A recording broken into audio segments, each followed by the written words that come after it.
কৃষ্ণের কাছে বাচ্চা মেয়েটির ছবি দেখে সব সত্যি জেনে ফেলল রূপা।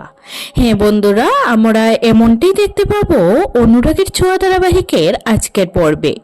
সূর্যের কথা শুনে বাচ্চা মেয়েটি রান্না করে গিয়ে রত্নাদেবীকে বলে সূর্যের জন্য কফি বানিয়ে দিতে, কিন্তু উনি কোনো কথা না শুনেই রান্নাঘর থেকে চলে যান। তাই বাচ্চা মেয়েটি নিজের হাতে কফি বানিয়ে সূর্যের ঘরে যাচ্ছিল। ঠিক তখনই জয় বাড়িতে আসে। অন্যমনস্কতা থাকার কারণে বাচ্চা মেয়েটির সঙ্গে ধাক্কা লেগে কফিটা ওর পায়ে পড়ে যায়, যা দেখে জয় ওর পায়ে ঠান্ডা জল দিয়ে ধুয়ে দিচ্ছিল।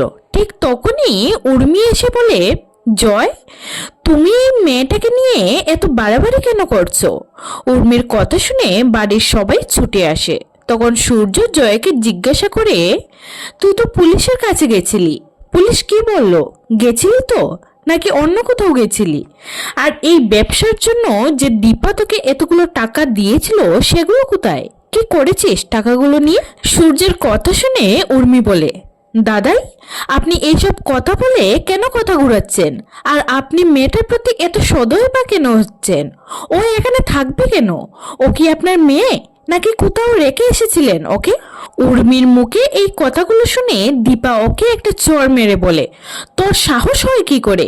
মুখে যা আসে তাই বলে যাচ্ছিস? এত ভুল করেও তোর শিক্ষা হয় না না?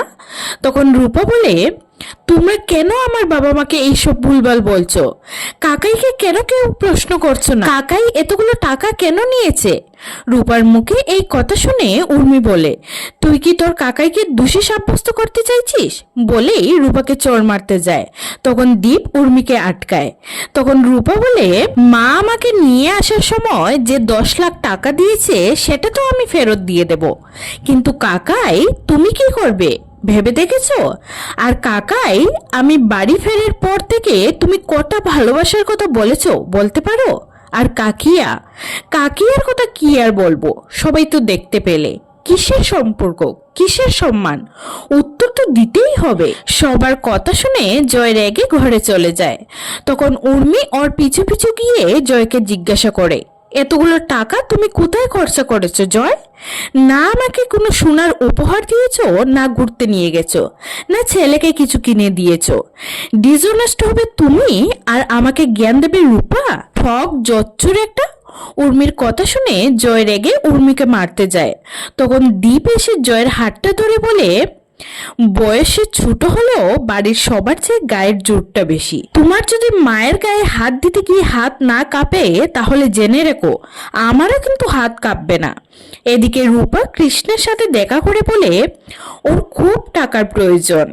কিছুদিন আগে একটা অর্গানাইজেশন থেকে ওকে কন্ট্যাক্ট করেছিল, ওদের একটা ফাংশনে পারফর্মের জন্য প্রপোজাল দিয়েছিল। তখন না করলেও এখন করতেই হবে। তাই কৃষ্ণ যেন আশ্রম থেকে 4-5টা বাচ্চাকে নিয়ে আসে। ঠিক তখনই কৃষ্ণের হাতে থাকা ব্যাগটা মাটিতে পড়ে যায়। তখন রূপা দেখতে পায় অনেকগুলো বাচ্চার ছবি আছে, যার মধ্যে একটা বাচ্চা হলো যে সেনগুপ্ত বাড়িতে লাবণ্য সেনগুপ্ত হয়ে ঢুকেছে। ছবিটা দেখে রূপা বলে, ছবিটা আপনি কোথায় তুলেছেন? আর এই মেয়েটাই পাকে? তো বন্ধুরা, এবার কি জয়ের সত্যিটা বেরিয়ে আসবে? জেনে যাবে কি রূপা সব সত্যি? তোমাদের কি মনে হয়?